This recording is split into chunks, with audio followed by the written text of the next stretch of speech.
Hi guys, welcome back to the next couple of chapters of James and the Giant Peach. Hope that you really enjoying the story, and we are now going to chapter 22. In a few minutes, everything was ready. It was very quiet now on the top of the peach. There was nobody in sight, nobody except the earthworm. One half of the earthworm looked like a great thick juicy pink sausage lay innocently in the sun for all the seagulls to see. The other half of him was dangling down the tunnel. James was crouching close beside the earthworm in the tunnel entrance, just below the surface, waiting for the first seagull. He had a loop of silk string in his hands. The old green grasshopper and the ladybird were further down the tunnel, holding on to the earthworm's tail, ready to pull him quickly in and out of danger as soon as James gave the word. And far below, in the great stone of the peach, the glowworm was lighting up the room so that the two spinners, the silkworm and Miss Spider, could see what they were doing. The centipede was down there too, exhorting them both frantically to great efforts, and every now and again James could hear his voice coming up faintly from the depths, shouting, "Spin, silkworm, spin, you great fat lazy brute, faster, faster, or we'll throw you to the sharks. Here comes the first seagull," whispered James. "Keep still now, earthworm, keep still. The rest of you get ready to pull." "Please don't let it spike me," begged the earthworm. I won't. Shh." Out of the corner of one eye, James watched the seagull as it came swooping down towards the earthworm, and then suddenly it was so close that he could see its small black eyes and its curved beak, and the beak was open, ready to grab a nice piece of flesh out of the earthworm's back. "Pull!" shouted James. The old green grasshopper and the ladybird gave the earthworm's tail an enormous tug, and like magic, the earthworm disappeared into the tunnel. At the same time, up went James's hand, and the seagull flew right into the loop of silk that he was holding out. The loop, which had been cleverly made, tightened just the right amount, but not too much, around its neck, and the seagull was captured. "Hooray, hooray!" shouted the old green grasshopper, peering out of a tunnel. "Well done, James!" Up flew the seagull, with James paying out the silk string as it went. He gave it about 50 yards and then tied the string to the stem of the peach. And there you can see how he's doing it with the silk. Very clever. "Next one," he shouted, jumping back into the tunnel. "Up you get again, earthworm. Bring up some more silk, centipede." "Oh, I don't like this at all," wailed the earthworm. "It only just missed me. I even felt the wind on my back as it went swishing past." "Shh," whispered James. "Keep still. Here comes another one." So they did it again, and again, and again. And the seagulls kept coming, and James caught them one after the other and tethered them to the peach stem. 100 seagulls, he shouted, wiping the sweat from his face. "Keep going," they cried. "Keep going, James." 200 seagulls, 300 seagulls, 400 seagulls. The sharks, as though sensing that they were in danger of losing their prey, were hurling themselves at the peach more furiously than ever, and the peach was striking lower and lower still in the water. 500 seagulls, James shouted.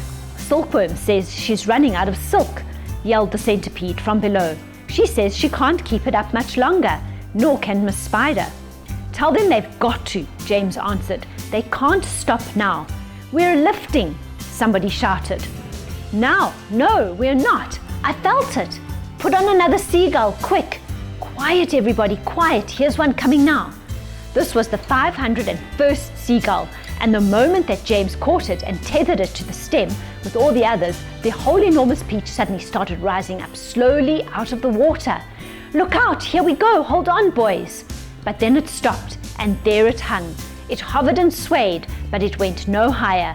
The bottom of it was just touching the water. It was like a delicately balanced scale that needed only the tiniest push to tip it one way or the other. "One more will do it," shouted the old green grasshopper, looking out of the tunnel. "We're almost there." And now came the big moment.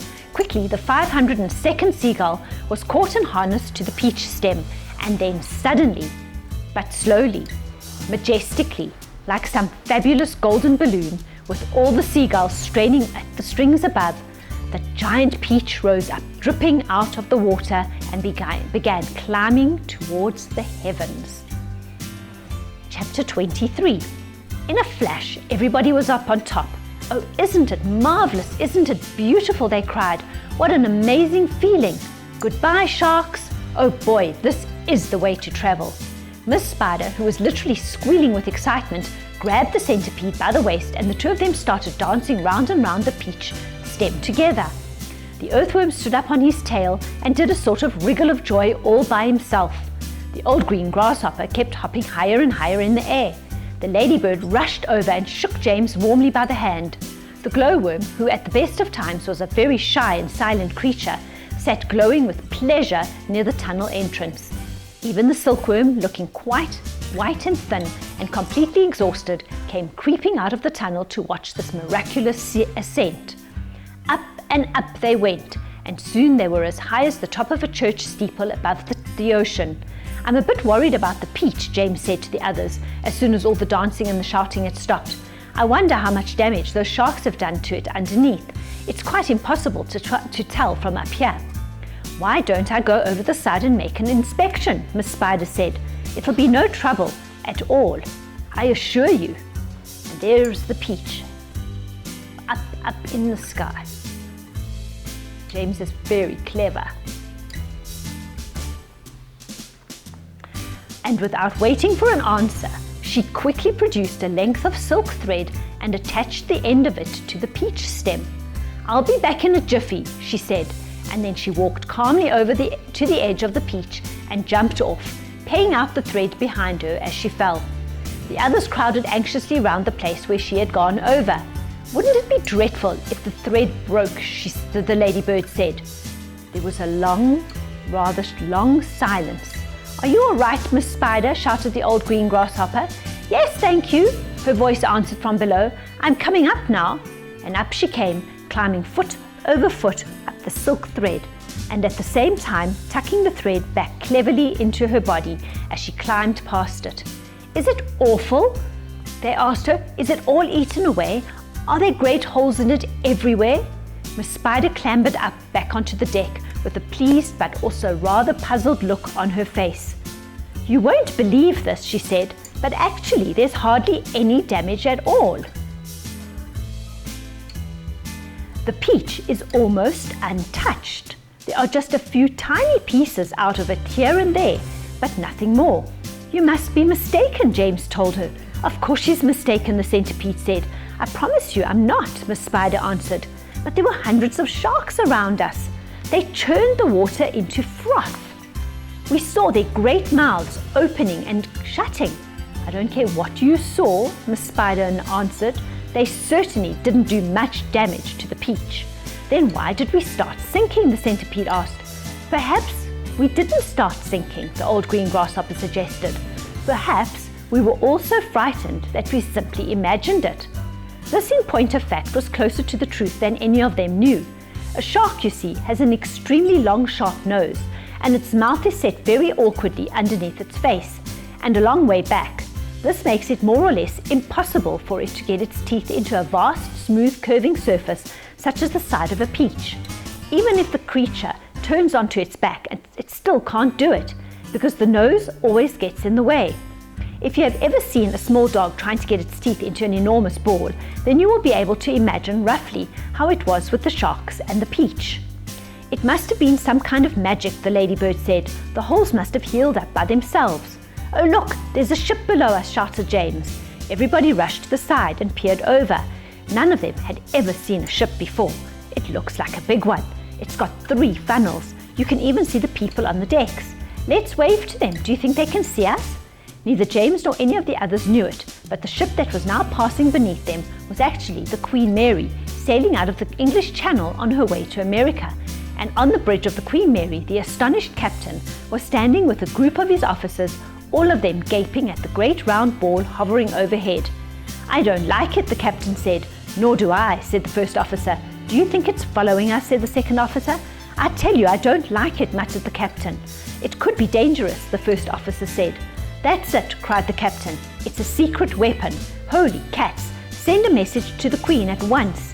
The country must be warned, and give me my telescope." The first officer handed the telescope to the captain. The captain put it to his eye. "There's birds everywhere," he cried. "The whole sky is teeming with birds. What in the world are they doing? And wait a second, there are people on it. I can see them moving. There's do I have this thing focused right? It looks like a little boy in short trousers. Yes, I can distinctly see a little boy in short trousers standing up there. And there's a sort of giant ladybird. Now, just a minute, Captain, said the first officer, and a colossal green grasshopper. Captain, the first officer said sharply, Captain, please. And a mammoth spider. Oh dear, he's been at the whiskey again, whispered the second officer, and a simply enormous centipede, screamed the captain. Call the ship's doctor, the first officer said. Our captain is not well. A moment later, the great round ball disappeared into a cloud, and the people on the ship never saw it again. So we're going to stop at the end of chapter 23, and I'll carry on with 24 tomorrow. Have a great day, guys. Bye.